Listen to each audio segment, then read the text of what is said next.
先生。はい。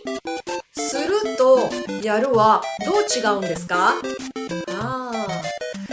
ション。これはくしゃみをするですか？やるですか？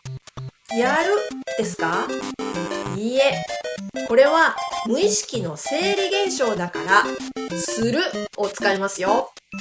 じゃあこれも咳をするですか？その通り。もっと詳しく知りたい方はこの動画をご覧ください。